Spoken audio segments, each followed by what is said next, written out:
The Washington County Sheriff's investigation is now closed after allegations of misused equipment and funds.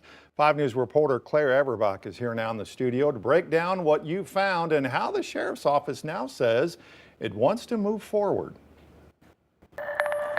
Darren, during a quorum meeting on July 17th, Washington County Judge Patrick Deakins said the county got multiple complaints in 2024 of alleged wrongdoing at the Sheriff's Office, specifically related to the misuse of property owned by the county and theft of county funds. I sat down with Judge Deakins today to learn what they found and how they plan to move forward. Upon reviewing those complaints, we found them to be credible, at least on their face, and so after checking in with the Sheriff's Department and determining what kind of internal investigation they did, we decided to do our own investigation out of the county judge's office. Judge Deakins says his office launched its own investigation into the complaints. One was the illegal use of county equipment.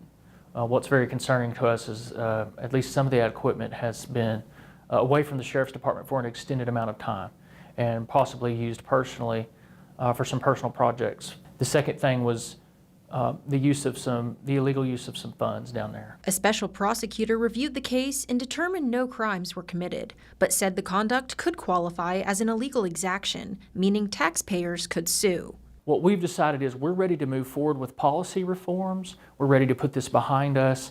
If a specific taxpayer wants to seek action, that will be up to them and what they find appropriate. Judge Deakins says a taxpayer who wins a lawsuit over waste of public funds could be reimbursed. The Arkansas Code gives us an avenue for that as a taxpayer, and they could sue the county from the waste of those funds and actually get those funds as compensation or reimbursement for having to bring that action. He says his office and the Sheriff's Department disagree on whether any laws or policies were broken.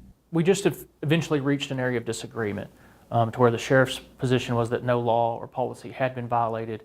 On our side at the judge's office, we've definitely seen enough of the accusations to note that we needed to at least look into them and verify them. Still, Judge Deakins says the county does not want to escalate this through a civil lawsuit. Instead, he hopes this serves as a turning point.